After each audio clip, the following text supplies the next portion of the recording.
வயநாடு நிலச்சரிவு பெரும் துயரத்திற்கு வழிவகுத்திருக்கிறது. அரசியலுக்கு அப்பாற்பட்டு கையாளப்பட வேண்டிய இந்த விவகாரத்தில் மத்திய அரசுக்கும் கேரள அரசுக்கும் இடையே வார்த்தை மோதல் வெடித்திருக்கிறது.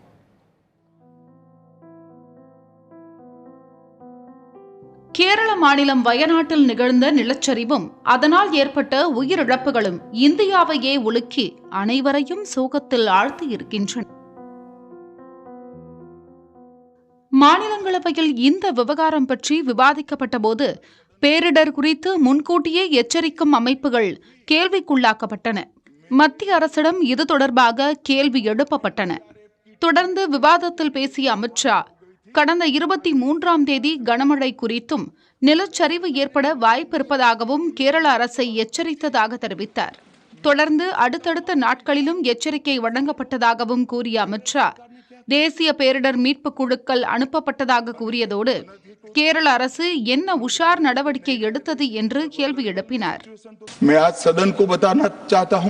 23 तारीख को ही मेरे ही अनुमोदन से 9 एनडीआरएफ की टीमें केरल के लिए रवाना हो गई थी कि वहां लैंडस्लाइड आ सकता है। भारत सरकार ने 9 एनडीआरएफ की टीमें विमान से वहां भेजी। मैं पूछ सकता हूं मान्यवर, इतना मुझे पूछते हैं सारे लोग, केरल सरकार ने क्या किया? ஆனால் இதனை திட்டவட்டமாக மறுத்துள்ள கேரள மாநில முதல்வர் பினராயி விஜயன், நாடாளுமன்றத்தில் கூறப்பட்டவை உண்மை அல்ல என்று தெரிவித்துள்ளார்.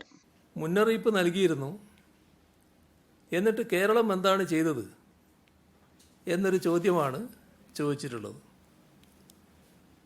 ഇവിടെ വസ്തുതകളെല്ലാം എല്ലാവർക്കും അറിയാവുന്നതാണല്ലോ, നിങ്ങൾക്ക് പ്രത്യേകിച്ചും. നിങ്ങളുടെ കയ്യിൽ തന്നെ അതിൻ്റെ റെക്കോർഡുകൾ ഉണ്ടാവുമല്ലോ, അതെടുത്ത് പരിശോധിച്ചാൽ മനസ്സിലാക്കാൻ പറ്റുമല്ലോ. மேலும் இந்திய புவியியல் ஆய்வு மையம் முன்கூட்டியே நிலச்சரிவு குறித்து எச்சரிக்கை விடுக்கவில்லை எனவும் நிலச்சரிவு நிகழ்ந்த பின்னரே எச்சரிக்கை விடுக்கப்பட்டதாகவும் கூறினார். இந்த நேரத்தில் மாற்றி மாற்றி குறை சொல்லிக் கொண்டிருக்க விரும்பவில்லை என்றும் தெரிவித்தார்.